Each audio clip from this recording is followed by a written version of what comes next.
Good afternoon, Colonial fans. I'm Ethan Moy here with Coach B as part of the first Coach B Weekly of the season. It's hard to believe it's back to the season starting here with a week before the first game at Youngstown State. What I want to ask you first, and first I want to congratulate you. Thank you. You and your wife, Rosalind, on your son, Sasso. I've seen pictures. He's a cutie. So my first question to you, with it being Halloween tomorrow, what's his first Halloween costume?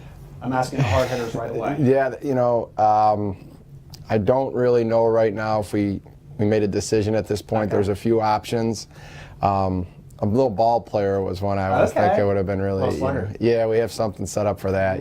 He has so many different outfits. Yeah. That right now, I think he could wear one outfit for till he's 1 year old and have enough. So he just has so many people have just been so giving. Right. Towards the baby, and so celebrated it so much that he has a lot of things. But I'm thinking something to do with maybe basketball probably would be fitting with him. Comes from a basketball family, so you have to. I think basketball has to be the way to go. Yeah, but it's been great, and I'm just excited for his first Halloween and take some pictures and just enjoy having that first Halloween with the baby boy. Oh, absolutely. Now, I want to go into last Wednesday being NEC Social Media Day. Again, the Colonials were picked first in the preseason poll. It's the sixth year, or out of the last 6 years, 4 of those years picked first, all 6 of those years being in the top 2. And junior center Nneka Azebo was named to the preseason All-NEC team. With all the accolades and the early preseason expectations, how do you continually manage those? Year after year here? We just really don't think about it. And it just, when they happen, it's great. First of all, I want to say we're very humbled to be recognized, as the top selection in the poll. I'm not one really for rankings and things that are voted on as far as, great accomplishments. But we do appreciate the recognition, and also for Nneka, she appreciates being recognized as one of the players in the league that are highlighted for her efforts. So we just take this with great humility, and we know that the big picture is earning what you want, your goals in life, your goals as a team, and great to be recognized, and we're looking forward to the opportunity again to challenge us to earning everything we get. Right, I'm going to say there's a trophy case right outside the office here, and they don't give away trophies for preseason #1 rankings, as far as I've seen at least. No, I don't think I've seen one of those before. Early in the season, as the buildup gets to, the season starting and everything, the fans, the support staffs, everyone, they really like to get an idea about, where the teams are at and, how the programs are going, what direction. Obviously recruiting being a big factor, pieces added, pieces lost. It does drum up a little excitement across everywhere. It does. From the fans, from, like you said, your recruiting standard, hey, team I'm looking at preseason #1, it does drum up excitement, but as you said, it doesn't really mean all that much in the long run because you have to prove it. Well, most people that especially follow sports really enjoy predicting.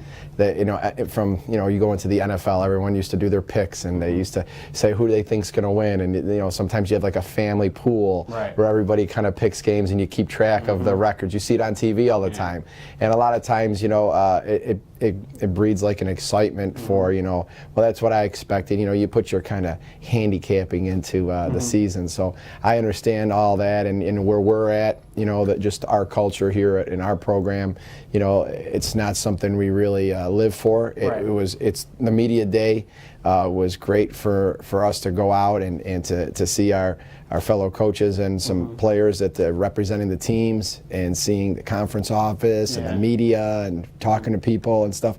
It was a ton of joy. But then once that day's over, we're going back to work. So that's where we're at with that. So. Over these last couple of months, the team's taken part in a couple of community service projects. Actually, after Social Media Day, we came back early because you had something scheduled with Moon Park and Rec, I believe, and then also the Mooncrest After School program. With those community service projects, what do you take from those as a team And how important is it to, get your team out there and, be, as your 5 pillars, with one being servanthood, just being able to express that. Servanthood is, putting others first before yourself. And, Kima went to the media day with myself and you, and we had a great time. We were on that tight schedule. Yeah. It was kind of neat, how we got in. We had enough time to have breakfast together, and then come in. We were one of the first ones there, and then getting out right away and taking that New York City, flying in the cab to get to the airport, weaving in and out through traffic, and then taking the flight to get back, and being able to get back to that event that we had scheduled a while back. Right. It was great. It was great to just be there with the team, and to see the team helping the little guys out in the area. All those little costumes and everything, the parents coming, getting a chance to meet our players. Boy, what a turnout it was. Oh, yeah. So many kids, so many parents, helping them paint their pumpkins, and the girls kind of getting a little face paint. a little face paint. We had some neat outfits ourselves because the team dressed up. Okay. So who had the best costume out of the team? You have to pick one. Well, there was the crew of the Ninja Turtles. Oh, okay. We had the 4 Ninja Turtles, so it was kind of cool. Nia had one on it. Really, it was cute. It was just, and then Hanukkah, I think, had one, and Finn. They all kind of had their little, the eye things. So that was cute, and the kids really, when they saw, we could have went there and just went in our sweatsuits, and that would have been fine. Yeah. But we wanted the kids to, you could see it. The kids were really warming up to the team. They got more excited, and even if you can raise their excitement just a little bit there, it means a world of difference. It does. I mean, a lot of times we'll do like the clinics. We do like those free clinics and stuff like that for the little kids in the area, and it's just amazing when those kids, feel like you're connected to them. Oh yeah. And our kids are. I mean, they'll know their names. They'll hug them. They'll high five them. Yeah. They'll run around with them, be a little bit of a kid again, but then obviously instruct them. That's really what it's all about. And just seeing that, from going from media day to being able to be a part of that again, it was a blessing, and I was so proud of the team on how they embraced the opportunity, and that's really important in this whole development. So. Oh yeah, like I say, it's a long day. It's a long day too, but having moments and having events like that are on your schedule that you're looking forward to, obviously, that can help you, keep the adrenaline going as you're, running on, a few hours of sleep. There's a ton of joy in serving others, and that's what the team knows. There's a ton of joy in putting others before you put yourself, and that's joy that's healthy. And I just see a lot of that going on right now, and that's what I'm really most proud of, is that I could see that culture throughout the whole team, and them really enjoying doing those kind of things together. So we'll be doing a lot of that this season, and during season, off season, doesn't matter to us. We find time to do what's really important. Absolutely. Now you mentioned Shakima Dashel and Nia Adams there, both of them being your 2 seniors on the team. It's a very sophomore and freshman heavy team. And what I find very impressive from last season is that Nia and Kima being the two more older players on the team, and they barely played because of injuries. Yeah. Them being seniors this year, how have they stepped into the leadership roles that were once occupied by the departed Megan Smith, Jocelyn Jones, and Michaela Mulrain? Well, it's great when you have leadership, that was graduating, set such a great standard. You go back to last season, with Megan Smith and Michaela and Jocelyn, they all had a way of leading the team. Right. And no matter if their voice sounded a little different, higher or lower, or their personality had their own little unique way to it, they led by their actions. And that was really important. Going back to last season, where I think really set a standard for this season was, for instance, Jocelyn Jones. Yeah. Someone, like you said, the growth that she had. The growth was unbelievable. Yeah. It was just unbelievable. Her development in this program, she just really, allowed her fellow teammates to witness through her actions about how she finished things for this program, and how she was definitely looking to serve others before she served herself. You look at Michaela, how much she grew, how poised she was, how she was so focused on making sure that she did her job every day, and then Megan Smith, another senior that grew so well. I mean, from her first year, she always had talent. She always was able. I remember her first game against Iowa, came out and just shot the lights out, and boy, she came on the scene. She was starting. It was amazing. But then, you know, being able to, over the 4 years, grow up here, not just to have, you know, to get off to the great shooting start and have a great game, but have maybe a little bit of a slow start, but still be solid and steady. And I think that's another thing. So that really paves the way. That's just one example. You go back another year, you go back with Anna, Nikki, and Rebecca and Janae. I mean, you go back year in, year out, and you see those leaders that graduated and moved on, and it really sets the table for the next crew to step in and to say, hey, now it's my turn to elevate my leadership. And I see that already. I mean, I see that in practice. I see, you know, a constant effort. We had, you know, a coach come and watch practice. You know, there'll be times where visitors will want to come in, watch practice, and I love to see people come out and get a chance to be a part of our practice. So after practice was over, I was talking with the coach and gave one of the best compliments. He said, you know, your gym is so energetic, loud, focused. The energy, you can just feel it from over here, from like when they warm up to like the last drill. And that's something we really focus on. You know, we're going to miss shots, we're going to make mistakes, but the leadership about coming to practice every day and making sure that team's up and they're ready to go, that's what I see a lot from that this year. And so again, we're moving in the right direction with that leadership, and it seems to be steady with, you know, players graduating, players moving up. They take like a little from each departed senior class and apply that to their own leadership. That's right. I mean, you got to find yourself, and you got to be confident in who you are in a healthy way. And they're all doing that. They all know who they are, and you know, they're not identical to the last leader, but their actions. You know, that's the big thing. It's less words and more action, and that's what's going on. Right. You have 2 juniors and 5 sophomores on this year's team, and all of them have played like some big roles over their first couple years here at Robert Morris. What improvements have you seen in the offseason to, you know that they're going to be even better players here coming up in 2018-19?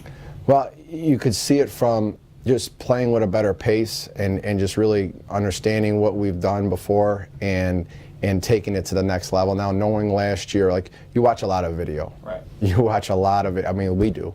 I shouldn't say, you know, everyone. I don't know if I personally do, but I know you do. We do. I mean, and, you know, certain programs value certain things differently, but we watch a lot of video, whether it's as a team or them watching video on their own, you know, that we provide for them, and we give them notes and things. So we're constantly showing them the things that they need to do better. And, you know, during the season, you take that in, you know, we have our notes, and we take our notes and we highlight the things individually or as a team that we have to do. And during the season, you work on it. You know, you get your time and you work on it. But the time is much more limited. You know, when you get into the off season, the summer, you get into the preseason this year, you could take a lot of reps at the things you got to get better at. And that's what I see a lot of. That's why I see a lot of that, like you're saying, that development and growth from one year to the next. And you got to, at this point, outside of the fundamentals, you got to get hungry again. You know, you never are as hungry during the off season as you are during. You know, you think you're staying hungry, but you know, there's no next game. There's no challenge waiting ahead of you. You know, that's where we're going now, as we're just getting that fire continuing to grow. And I'm never the type of coach that says, you know, we're going to come out on a Tuesday and we're this team, and then on a Wednesday we're going to make 16 jumps. You know, we're going to make a little bit of a jump every day. That's what our focus is. Get a little better every day, and that's what we're working towards right now. And that's what I see going on with the returners. You know, that growth from that off season was there, and now we're looking to get a little better every day. Right, absolutely. And then with the freshman class, you have 4 freshmen right now coming in, all of them with their various awards and accolades. A very, very distinguished group. How have they adjusted to the college game, you know, during practices and stuff like that? And also, you know, what do you see their roles coming in? Because, you know, on paper, with all the returners, even though like a lot of sophomores, you know, a couple of juniors, you have a lot of returning, so it seems like it's a pretty deep team round. Yeah, it is. I mean, we have a bunch of returners. We lost 3 starters, so that's something that, you know, obviously kind of hasn't been really spoke about much because of, you know, the predictions and the rankings. You know, you lose 3 starters. It usually is something like, wow, that's you know, a lot of your lineup. But you know, the players returning, those student athletes have minutes. They have minutes, and some of them started some games, and they've played, you know, come off the bench or start. It's the minutes that really matter. So, you know, that's not that's not something where we're like, young when it comes to minutes and some of those Right. guys. Oh, yeah, for sure. So it's kind of like a funny balance there, Yeah. that we lost 3, but we have some minutes played with the ones that are coming up. But yeah, things are looking good when it comes to the culture of practice every day, and I could see those freshmen developing in little moments. You have freshmen that are talented, and there's no question that this freshman class has been recognized as an extremely talented class for us. But they don't come out and just roll right into things. Right. They've got to win those little battles.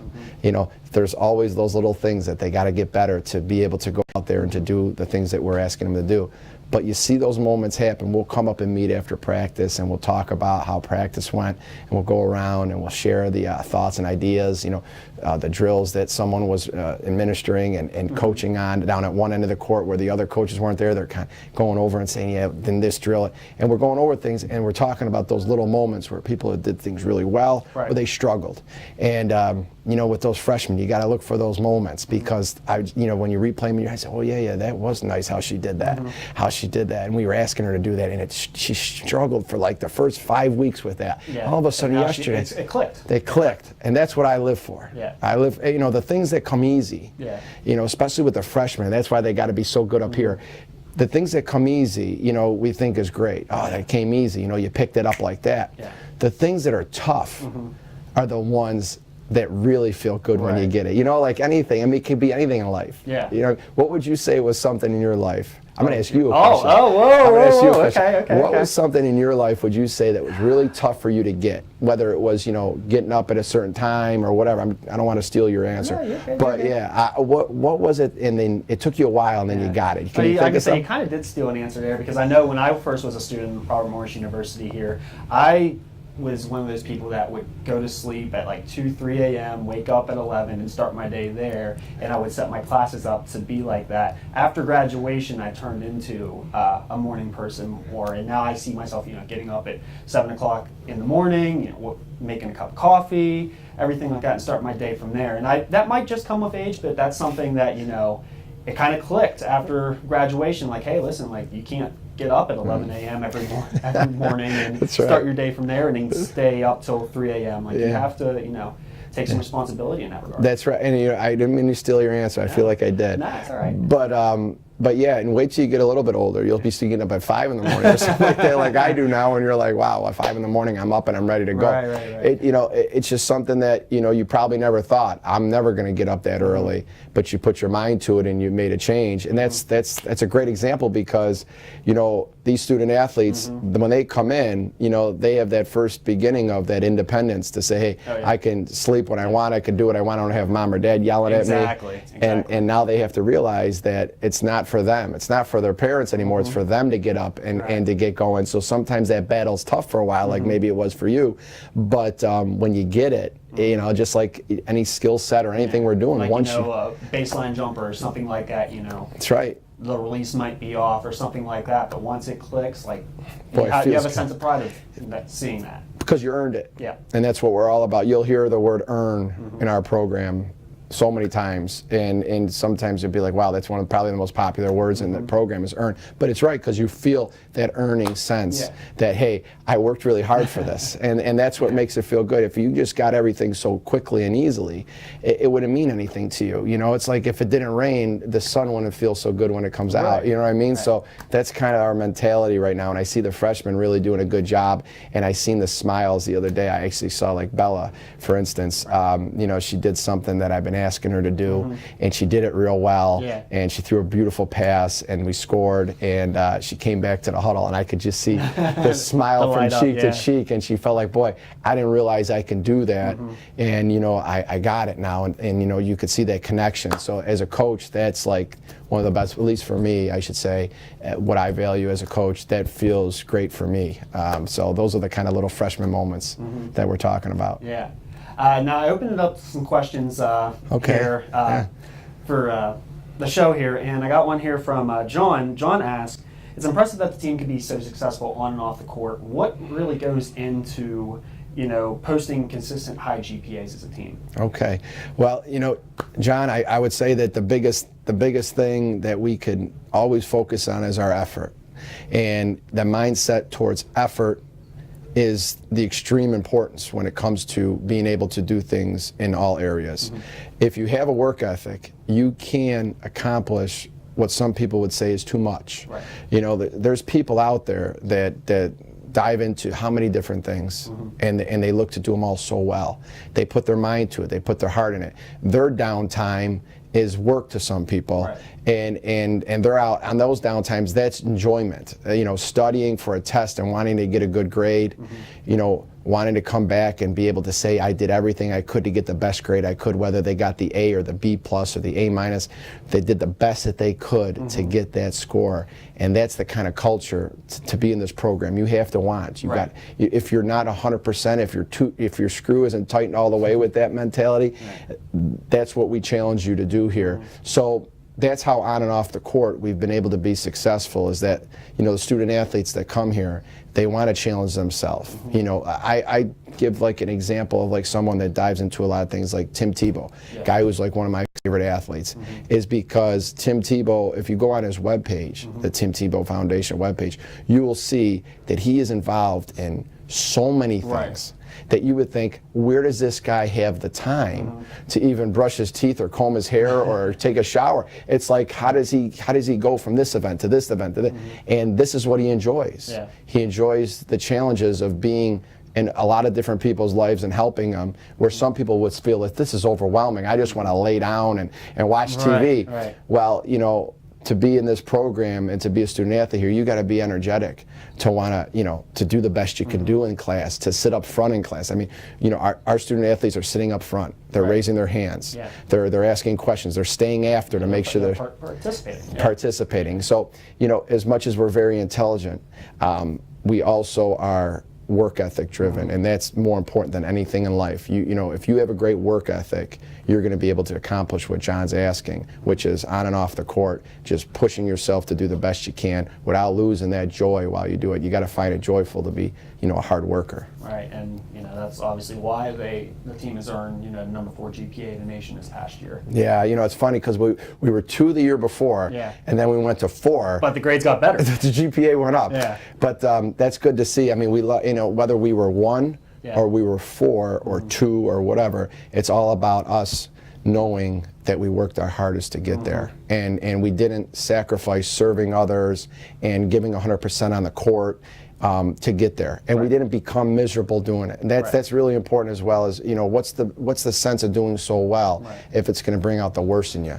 If you have to have that balance. You got to have balance, and being a hard worker and having a great work ethic to us is a great balance. And we don't, you know, we don't look at a tough day like a Monday. We don't look at coming in on Monday and like, oh, I wish it was still Sunday or Saturday. We say, hey, it's Monday. It's the day to start working. It's the day to start going. We're energetic. We're going. I love those Monday morning people that are, you know, bright and, you know, up and ready to go and positive. Those ones that are dragging, you know, those are the ones that need to realize there's a ton of joy in being energetic and positive about the challenges. They're there. Let's go and embrace it now, you know. Now, lastly here, like I said, November 6th, 1 week here is the first game. A little earlier start this season. The NCAA has opened up, you know, you can start games now on November 6th, real games. You open up at Youngstown State, a team that you beat last season, 84-52 here at the NAC. Have you been focusing on that game in particular, like during game film prep, or you kind of just going into this with like a blank slate, you know, new team, you know, find what we're doing well and, you know, make it work? We're very driven on ourselves as far as what we're doing. You know, we value scouting a ton. Obviously, knowing your opponent, knowing the different things your opponent likes to do, and you know, that's an impressive YSU team. Sorry to they made the WBI last season. Sure. They've made a couple of WBIs the last couple of seasons, and they're always, you know, a pretty tough out in mid-major basketball. They've had a great run with some great success there, and you know, Coach Barnes has done a nice job out there, obviously, as far as putting continually a good product and culture onto the court, because, you know, they played very hard and they've been very successful. They've won a lot of games, so we know it's a tough battle. And you know, the biggest thing that I'm talking about when it comes to this is no matter who your opponent is coming up, you know, we believe in staying in our routine as far as, focusing on what we can do to do better, our things that we can do better as a team. Right. We've got to improve in areas that we can't even think about anyone else. That, a lot of our battles are within ourselves. But yes, we'll be getting into the scout and going after it and figuring out the things that we're going to have to, focus on for this particular game, and that's part of the beauty of the challenges of going in and playing the game is the strategy, the game plan, and then coming out and being willing to execute it. Yeah, be willing to go harder than the other guy, and if you come up a little short, you did what you had to do to execute the game plan. You gave it your best, and that's what our lead up is into every contest. So no matter who we're playing, if it's on the road, if it's home, whatever the case may be, just having that healthy mindset about what's going to give us the best chance to go out there and get better, win or loss, get better, and that's what we're looking for. Absolutely. Well, thank you for joining me on the first episode here, Coach B Weekly. Again, it's hard to believe that season's right around the corner, and hey, good luck on Tuesday. I appreciate it, Ethan. Thanks all that are listening in and that are going to be coming out to support the program. We really appreciate all of our viewers. We appreciate all of our fans that come out from country to country. The global world of following Robert Morris women's basketball. We appreciate all the support, and we look forward to this season coming up. Yeah. Colonials play Youngstown State, as I said, on Tuesday, November 6th at 7 p.m. on the road. The Colonials' home opener is on Sunday, November 11th at noon against LaSalle. That game can be seen on NEC Front Row.